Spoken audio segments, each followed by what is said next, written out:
Glória a Deus. Vamos ler Mateus, Evangelho segundo Mateus, capítulo 9, versículo de número 37.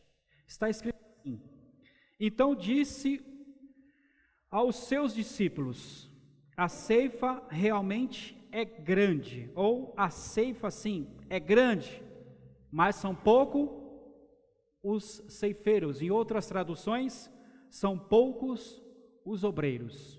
Amém? Só até aí. Gostaria que você, em nome do Senhor Jesus, desocupasse suas mãos. Se por um momento você fechasse os seus olhos e ore comigo em nome do Senhor Jesus, para que o Senhor possa iluminar nossa mente, nossos corações e trazer luz. Ele me revelou através da palavra dele, de forma que eu consiga, dentro do que é possível, o Senhor dentro daquilo que é impossível, revelar aquilo que ele revelou ao meu coração, para que possamos compreender.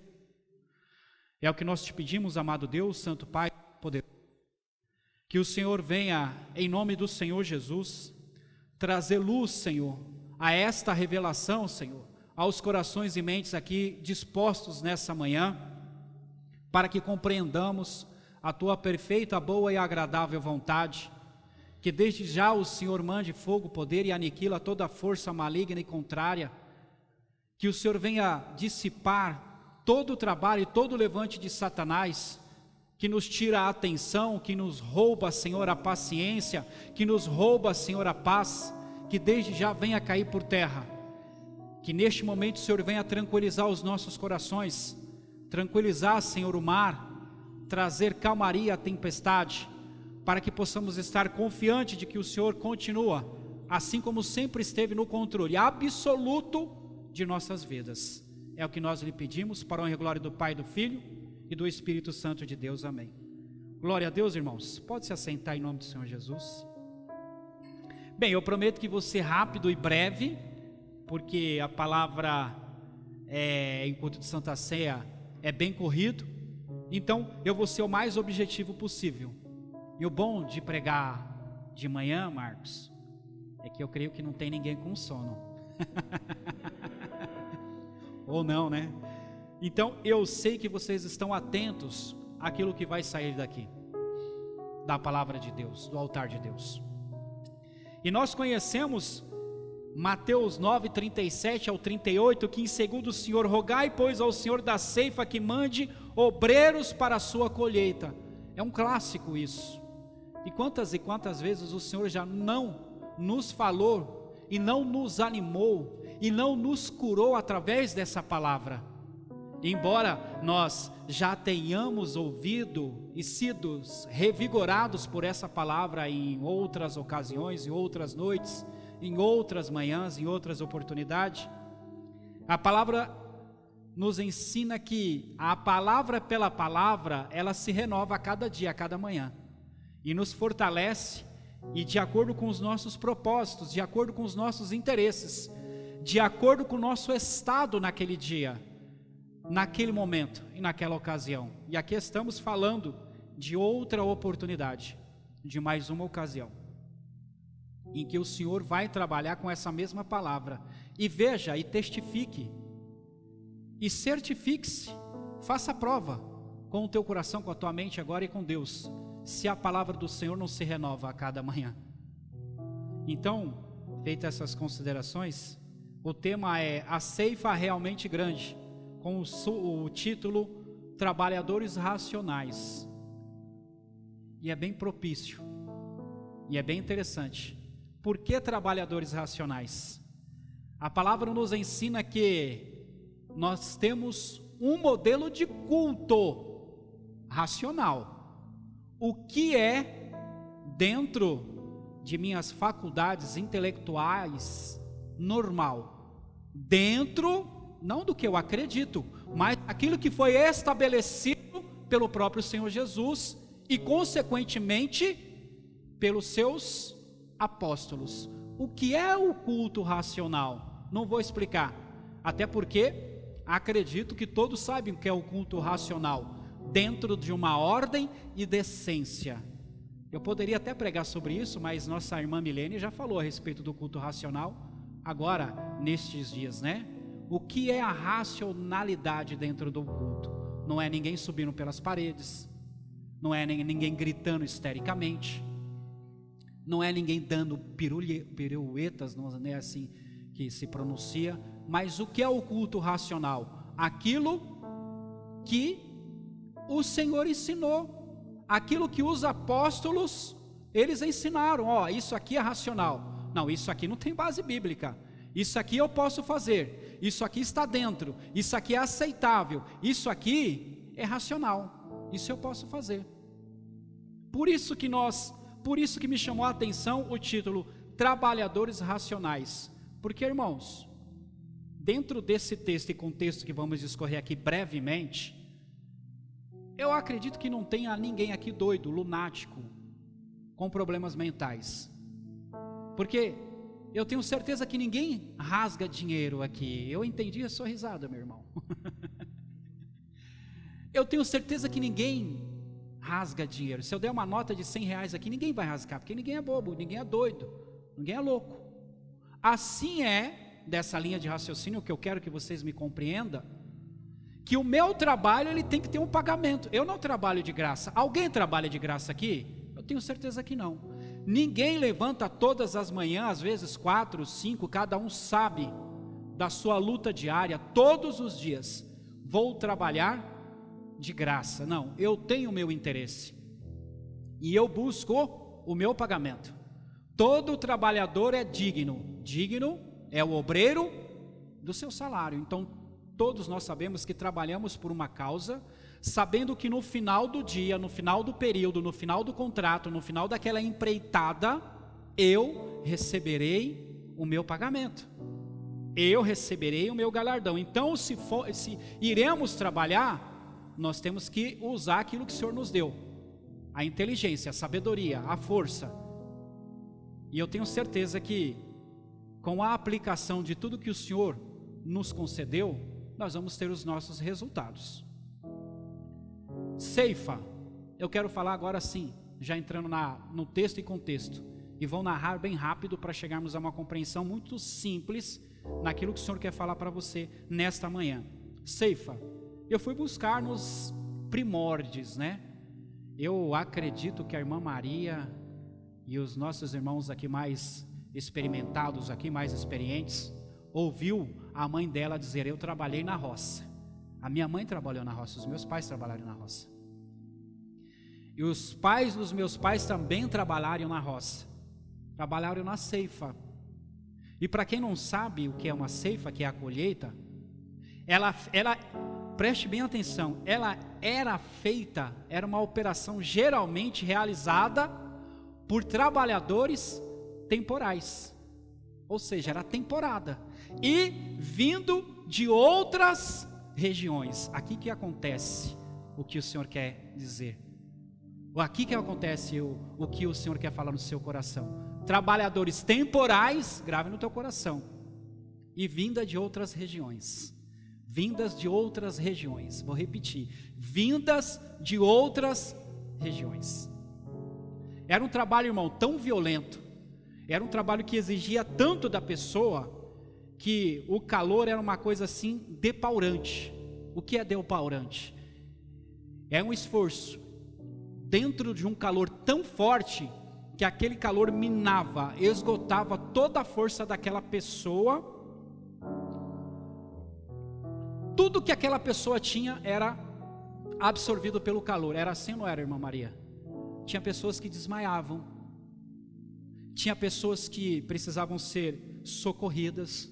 Era um trabalho tão violento, irmão, que eram 2 paradas que se faziam de 1 hora cada uma, de tão forte que era, de tão violento, de tanto que se exigia desses trabalhadores. Enfim, Mateus capítulo 9, versículo 1, eu acredito que você já... Eu vou discorrer até o texto todo, mas eu resumi. Mateus 9, 1, entenda bem o que o Senhor estava passando para ele chegar no final 9, 37 e 38 e dizer o que ele disse. Jesus no capítulo 9, no primeiro versículo, ele já está indo de barco, voltando para o lado oeste, né, do lago, a sua cidade. E logo lhe trouxeram um paralítico. Primeiro versículo, o Senhor já, desci do barco e agora vamos ao trabalho, vamos à labuta. Aí no versículo de número 2, ele diz a este paralítico: olha, perdoados são os seus pecados. No versículo 3 e 4, os fariseus, eles já começam a dizer que Jesus estava blasfemando, porque como pode esse homem perdoar pecado? Quem ele pensa que é? No mesmo versículo subsequente, versículo 4, o Senhor, conhecendo os pensamentos dele, já logo dá uma resposta no versículo de número 5. Aí Jesus mostra mais uma vez para nós, para que ele veio, qual o propósito dele, e revela: olha, eu reforço a minha autoridade, em outras palavras, porque o que é mais difícil dizer? Que eu consigo, que eu posso, que eu tenho autoridade de perdoar esses pecados dele, porque quem me enviou me deu essa autoridade, ou dizer para ele: levanta-te e anda? O que é mais fácil de vocês absorverem? Eu acredito que nenhum dos dois, porque quem não está ligado com Cristo, quem não está ligado com o Pai, quem não está ligado com o Espírito Santo de Deus, fica difícil absorver essas coisas. Quem não conhece a Deus, e nem aquele que Ele enviou, e nem o seu Santo Espírito, como que pode glorificar a Deus depois de uma ação dessa? No versículo do 9 ao 13, Jesus, depois de ter feito isso, ele vai passando adiante, e ele vê o cobrador de impostos. Olha o trabalho de Jesus no único dia. Ele vê Mateus, e a gente sabe que encontro maravilhoso foi esse. E a gente sabe que aquele povo que via, que estava ali acompanhando, pronto, uns para si, outros para acusá-lo. Não é possível. Acho que ele não tem noção do que está fazendo. É Mateus, é o judeu que traiu o seu povo e está ali. Aí Jesus vê para ele: Mateus, vem com o pai, segue o pai. Entra na casa de Mateus, e de quebra, quando ele faz isso, a sabedoria de Deus, do Senhor Jesus, ele leva com ele uma multidão. Vamos lá na casa de Mateus, vamos ver. Então a palavra do Senhor vai nos ensinar que de 9 ao 13, se reuniram outros igual a Mateus, outros publicanos. Aí outros pecadores ouviram: então vamos lá, o que vai acontecer lá? Vai ter festa? Não vai ter Jesus? Com isso, ele, fariseus, pecadores, cobradores de impostos, tudo que era de má fama, veio atrás de Jesus para ver o que ia acontecer. E Jesus é argumentado, né? Por que você come com pecadores, com publicanos, com essas pessoas de má fama? Por que você se reúne? Por que você senta à mesa com eles? Você não sabe que eles têm má fama? Você não sabe que eles têm um caráter duvidoso? Vocês não sabem, ou você não sabe a prática destes homens? Aí Jesus, com toda a paciência, com toda a sabedoria divina, ele vira para eles e diz assim: ei, aprendam primeiro o que quer dizer misericórdia e não sacrifício. Em outras palavras, Jesus está dizendo assim: eu não estou interessado nos seus animais sacrificados, eu estou interessado em explorar a bondade do homem, eu estou interessado em tornar esses homens bons, para que eles possam saber o meu propósito. Eu não quero sacrifícios de animais, eu quero aquilo que é mais precioso. Eu quero despertar a consciência dos homens, para que eles possam realmente entender quem eu sou, da onde vim, a minha proposta e onde que eu quero os levar. Aí Mateus capítulo 9, 14 ao 17, depois de ter aí acontecido mais este fato, né? Aí vem quem? Os discípulos de João. Poxa, mas que negócio é esse? A gente precisa jejuar, eles não. Quer dizer que para nós serve, para eles não? Aí Jesus vira para eles: então, eles podem ficar tristes, estando eles comigo? A noiva pode ficar triste andando com o esposo? Não tem como. Então vocês deviam fazer igual eles, se alegram porque eu estou aqui. Se alegra porque quando o noivo está presente, a noiva ela fica como? Protegida. A noiva se sente amada, se sente protegida, e ela sabe que aquele grande dia vai chegar. Aquele grande dia vai ser celebrado, vai acontecer em nome do Senhor Jesus.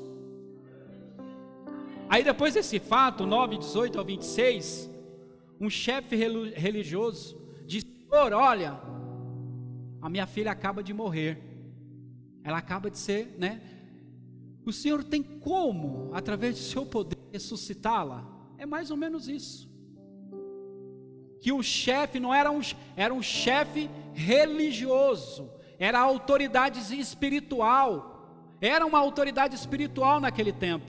Aí Jesus veio ao pé dele, porque ele disse: olha, Senhor, ora, só orar já basta.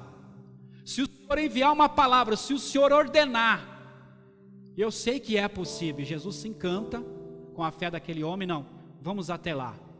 No caminho vem uma mulher com 12 anos, que a gente sabe que é a mulher do fluxo de sangue, querendo apenas tocar na orla do Senhor Jesus, porque no coração dela, no entendimento dela, pela santidade de Jesus, pelo poder que há no nome do Senhor Jesus, só de eu me aproximar, a sombra, se eu tocar, eu sei que eu vou ser curada. Jesus, opa, dá um break, para um pouquinho, nós sabemos o que vai acontecer. Jesus vê virtude, sente virtude saindo dele: mulher, a tua fé te salvou. Opa, mais um milagre. Mas Jesus não esqueceu da pequenina. Jesus, ele entra na casa daquele homem, daquele chefe, ele cura, ele ressuscita a menina, mesmo mediante a incrédulos. Até porque Jesus, tira todo mundo, mesmo Jesus sabendo que as pessoas estavam achando que ele era doido. Como que pode, a menina morreu, nós já diagnosticamos isso, é fato consumado, não tem o que fazer, esse cara é doido. Ele vai lá e ele mostra mais uma vez porque ele veio, e ele mostra mais uma vez a autoridade que lhe foi concedida. E ele mostra mais uma vez que quem está o apoiando é maior do que quem está sendo ao contrário daquela missão, daquele propósito. E a fama de Jesus, no versículo do 18 ao 26, percorre, em algumas traduções vai estar país, percorre por toda a nação. Por toda a nação Jesus é conhecido pelo seu trabalho, pelos seus esforços, pelo seu propósito, pela sua missão. Versículo 27 ao 34, a fama de Jesus estava tão grande que 2 cegos começaram a o seguir. E como que pode isso, se é cego, Eles eram cegos, irmãos, eles não eram surdos. Quem está me entendendo, dá um glória a Deus. Então eles começaram a seguir ao Senhor Jesus. Opa, é esse caminho aqui, então vamos. E chegou uma proximidade, e eles eram cegos, não surdos, que eles ouviram Jesus e começaram a clamar: Jesus, filho de Davi, tem misericórdia de mim. Aí eu repito, irmãos, eles eram cegos, não surdos, e nem mudos. Eles usaram os recursos que eles tinham, e eles se dispuseram, de repente, naquele tempo, naquele momento, a passar uma vergonha, a passar pelo ridículo. Mas vocês são cegos de nascença, olha, a ciência não tem o que fazer. Então, em outras palavras, eles se ridicularizaram, cegos seguindo, e não tem o que fazer, eu vou passar esse mico, eu vou passar essa vergonha. Mas eles não perderam a esperança. Olha, pelo que eles ouviram, eles se dispuseram com aqueles recursos que eles tinham, que era a audição. Eles não eram coxos, eles não eram paralíticos, e eles, com o que tinham, eles seguiram a Cristo.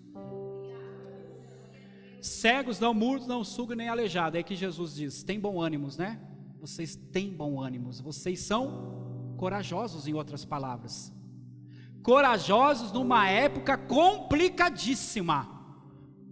Traz para os dias de hoje: corajosos numa época complicadíssima que estamos. Então, para seguir Jesus hoje, precisa ser mais do que esses dois cegos, não?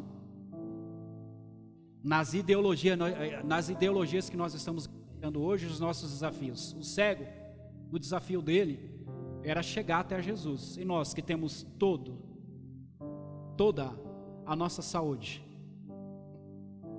Jesus expulsa o demônio, a multidão se maravilha, os fariseus os acusam de novo de estarem usando forças demoníacas para tal fato, mas Jesus, eu sei para que vim, eu sei qual é o meu propósito, e eu sei o resultado disso.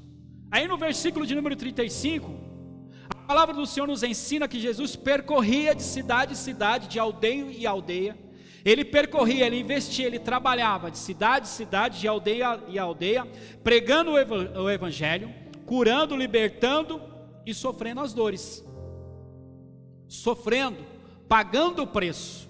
Porque todo trabalhador, ele recebe o preço, mas ele paga o preço.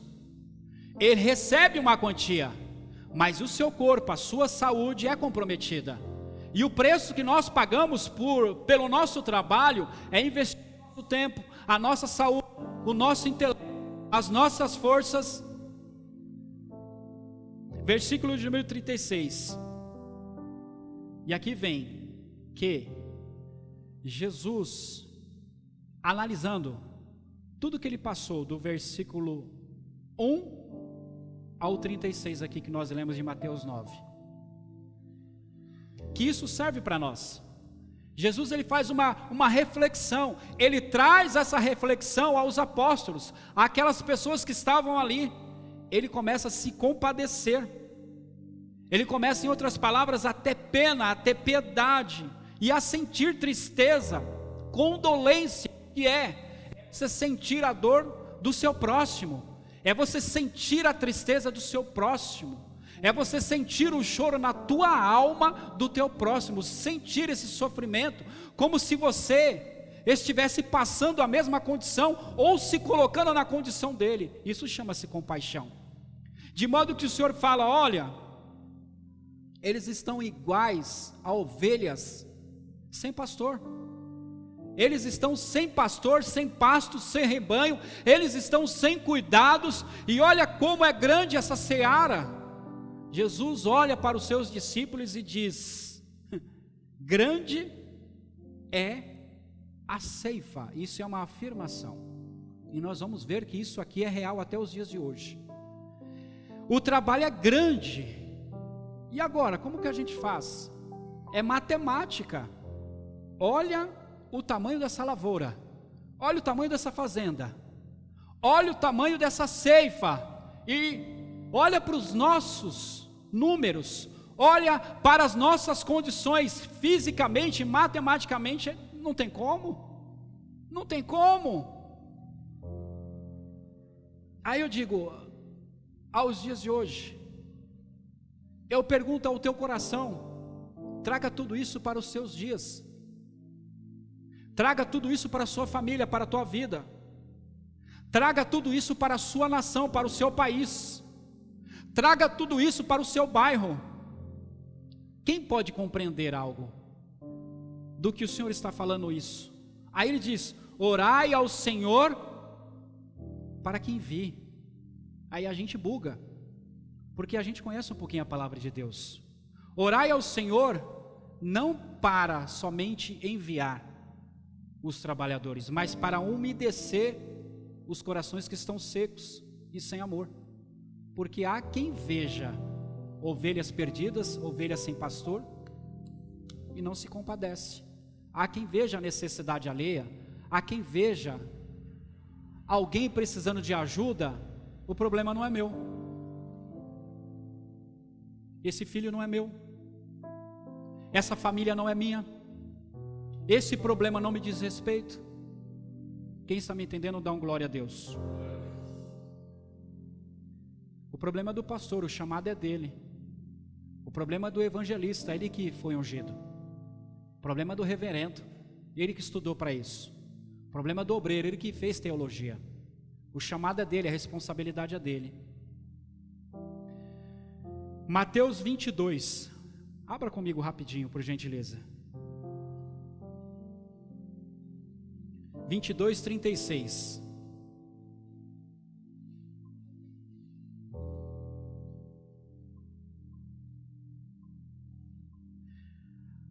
Mestre, qual é o grande mandamento da lei?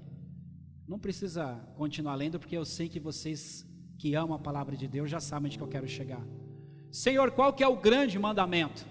Amarás o Senhor, o teu Deus, de todo o coração, de toda a tua alma e de toda a tua mente. Esse é o primeiro. E o próximo? Amarás o teu próximo da mesma proporção. Como que eu posso amar a Deus que eu não vi e o meu próximo que está próximo de mim, que eu o conheço? Quem está me entendendo, dá um glória a Deus. E o Senhor, Ele nos ensina, depois de dizer isso, depois de afirmar isso, que toda a lei de Moisés e os seus ensinamentos, os ensinamentos depois de Moisés, os profetas, tudo, de Moisés aos profetas aos dias de hoje, tudo se resume nesses dois grandes mandamentos, que tornam-se um, nesse grande mandamento: ama o teu Deus e ao teu próximo como a ti mesmo. E agora eu entro e finalizo na compaixão de Cristo.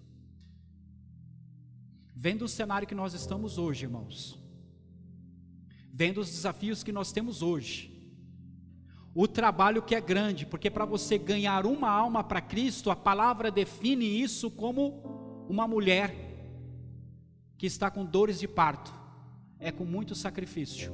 Para gerar uma vida para Cristo, para ganhar uma vida para Cristo hoje, é com dores de parto, é como se fosse dor de parto, é com muita dor, é com muito sacrifício, é com muito trabalho, é um período de gestação, é um cuidado, depois do filho nascendo, tem todo um período até ele atingir uma certa idade, para que ele possa se alimentar de uma forma diferente, passar daqueles cuidados iniciais e depois atingir outra idade, e depois dessa idade, pré-adolescência, e depois da pré-adolescência, vem aí, quem está me entendendo, dá um glória a Deus.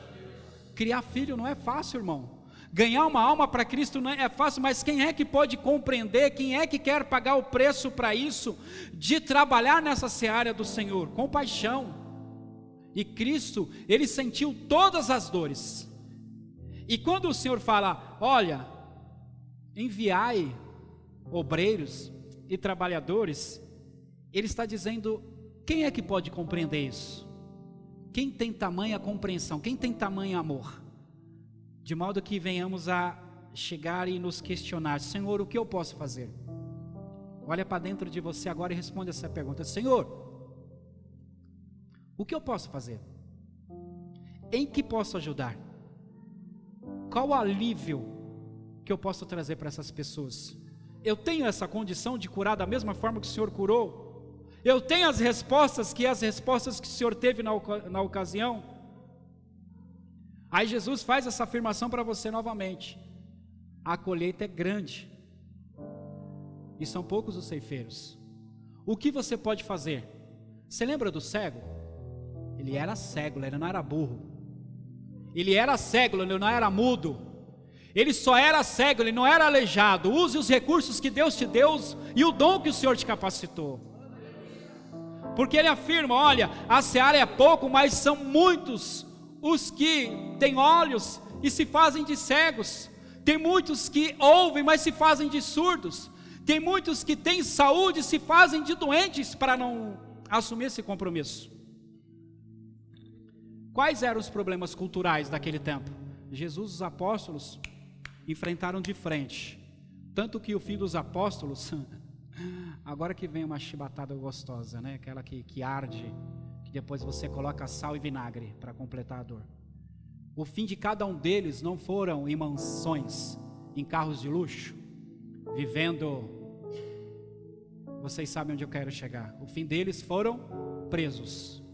E cada vez que eles eram presos, chicoteados, mal falados, perseguidos, eles se alegravam, porque esse é o caminho certo. Se eu não estivesse fazendo certo, eu não seria preso pela causa. Eles não foram presos por serem malfeitores, por estarem roubando, matando, adulterando. Eles não foram presos por nenhum delito. Eles foram presos porque sentiram a compaixão de Cristo. E aqueles que seguirem a Cristo vão seguir da mesma forma a perseguição. Em nossos tempos atuais é uma perseguição totalmente diferente, mas dias virão que literalmente serão esse tipo de perseguição. A nossa perseguição hoje é intelectual, é cultural. A nossa perseguição hoje é nas escolas, com ideologias, dentro de casa com os nossos filhos. A gente querendo conduzir e o próprio governo, o próprio estado, o próprio município tentando puxar os nossos filhos para fora da presença de Deus. E é um trabalho, porque você que tem filho adolescente sabe o que eu quero dizer. O filho, ele tem aí uma ideia, ele é convencido, lhe é jogado aí várias ideias, e se não se pega, né? E se você não toma esse rumo, você é o patinho feio, você é o esquisito, você é o rejeitado, assim como Timóteo no seu tempo, aquele jovem. O problema que nós estamos enfrentando, irmão, é diferente e iguais. Uns iguais, outros diferentes. Mas a questão é, até que ponto você está comprometido a pagar esse preço pela obra de Deus? Irmãos, nos dias atuais, o mesmo problema cultural que tinha lá tem aqui. Divórcio. Se dava carta de um jeitinho brasileiro de falar para minha esposa, ó, vaza, em outra mulher, não quero mais. Acabou, não sinto mais amor por você. Quero viver outras experiências. O que mudou de lá até aqui? Nada. A única coisa é que hoje a gente tem a oficialização de um processo que não faz, eu vou repetir, um processo que não faz a vontade de Deus, que é o divórcio. Você já viu o trabalho que você tem para convencer as pessoas antes de casarem e depois de casar? Você percebe que quando a perda de entes queridos, você é o refrigério, você é o alívio, você é o trabalhador para esse tipo de serviço? Para dizer, olha, a palavra de Deus afirma que não é para sermos como os demais que não têm esperança, que não sabem de onde vieram e nem para onde vão. Você percebe que lá, naquele tempo também tinha doenças? Você percebe que também lá tinha litígios? Aqui também, nesses tempos, que vocês concordam que lá também tinham traumas, que também tinham depressão, que outra hora não tinha ciência para diagnosticar, nomenclatura, mas que hoje nós sabemos que é o próprio inimigo através de seus demônios perturbando. Depressão, lá também tinha a ausência de Deus, que a ausência de Deus nada mais é que a ausência da verdade. Quantas heresias Paulo e os outros apóstolos sofreram para dizer, olha, e com jeitinho, e com manha, e com educação, não com força, nem com violência, trabalhador racional. Então, esse Deus aí, que era que deriva aí de toda a mitologia grega, Zeus, etc. Esse Zeus aí e tal, ele com todo o conhecimento, ele não bateu de frente, mas ele foi com o conhecimento dizendo, olha, o Deus que eu sirvo faz isso daqui. O Deus que eu sirvo me tirou dessa condição, me colocou nessa. O Deus que eu sirvo fez através da minha vida, e em nome do Senhor Jesus, ali ó, está curado, está restaurado, está salvo, está restituído. O problema, irmãos, para concluir, é a outra afirmação, porque Jesus ele afirma, a seara é grande. O problema é a outra afirmação, poucos os ceifeiros, poucos os trabalhadores, poucos os que compreendem. E, em outras palavras, quem tem ouvido, quem tem alma e quem tem mente, quem tem coração que compreenda. Porque se nós estamos aqui essa manhã, que poderemos estar em qualquer outro lugar, estamos aqui, é porque eu tenho certeza que você escolheu Cristo, sim ou não? Uma afirmação, não foi você que escolheu, Ele afirma assim, olha, João 15,16, não me escolhestes a vós, mas eu vos escolhi e nomeei cada um de vocês para que vocês possam ter compreensão. O mundo não pode, porque o Senhor conhece o nosso coração, o Senhor conhece a nossa sinceridade. Em João 15,16, ele escolheu. Você está aqui, não foi por força, não foi por seu intelecto, não foi porque você quis, porque você é movido, você foi contagiado por este amor, você foi contagiado pela obra de Deus. Então não é mérito meu, não é mérito seu, mas é para a glória dele. E para concluir, rogai, peçam, solicite, requeiram ao dono da plantação trabalhadores, ceifeiros, que tenham essa mesma disposição, que tenham esse mesmo amor, que tenham essa mesma compaixão, porque grande é a seara. Faz sentido isso para vocês, irmãos? Quem o Senhor vai enviar e quem o Senhor escolhe? Entende que, irmão, é um privilégio você estar aqui nessa manhã. Assim como é um privilégio você, em outra ocasião, seja qual for o período, estar na casa de Deus, porque muitos se fizeram mudos, outros já não conseguem se achegar porque estão aleijados espiritualmente, outros foram acometidos de uma doença intelectual que eles não conseguem mais ver, eles não conseguem mais ouvir, eles não conseguem mais enxergar, eles não conseguem mais se achegar na presença de Deus. E é um privilégio para você e para a sua família, para os seus filhos, e os filhos dos seus filhos, e todo o resto da descendência, que é um trabalho de formiguinha para que possamos, dentro daquilo que o Senhor nos entregou, cuidar, zelar, até que Ele venha. Para encerrar, João 4,38, não precisa abrir, que vocês também conhecem. Enviei vocês para colherem onde não trabalharam. Outros trabalharam ali e aproveitaram este trabalho. Ou seja, estamos entrando num trabalho que começou desde Moisés, depois os profetas, depois os apóstolos, e aqui estamos. Nós já entramos num trabalho já 1000 volts. Nós já entramos num trabalho que já está frenético. E a palavra do Senhor nos ensina que Ele nos introduziu, nos chamou para que aproveitemos esse trabalho. Nós não estamos pegando do zero, nós já estamos pegando algo que deu certo. Nós já pegamos algo que já está certo para cada um de nós. Nós já pegamos aquilo que o Senhor fala que é vitória, que é salvação, que é restituição, que é cura. Nós já pegamos aquilo que não tem como dar errado, porque o Senhor é mais do que vencedor, e se Ele é mais do que vencedor, nós somos mais que vencedores. Faz sentido isso para você? Um é o que planta, outro é o que colhe, mas nem quem planta, nem o quem colhe é uma coisa, mas Deus que dá o crescimento. Então aproveite a oportunidade. Eu costumo iniciar o meu dia dizendo: Senhor, mais um dia. Senhor, mais um dia, obrigado, Senhor. E ali, fazendo uma reflexão, já pedindo perdão, Senhor, mais um dia, eu posso fazer mais, eu posso fazer diferente. Senhor, eu posso alcançar mais uma alma. Senhor, eu posso alcançar mais uma família. Senhor, eu posso fazer mais um dia. Senhor, eu posso fazer mais um dia a diferença. E se o Senhor está me dando mais um dia, então eu vou aproveitar esse dia. Então eu vou aproveitar essa oportunidade em nome do Senhor Jesus. Se coloque de pé em nome do Senhor Jesus.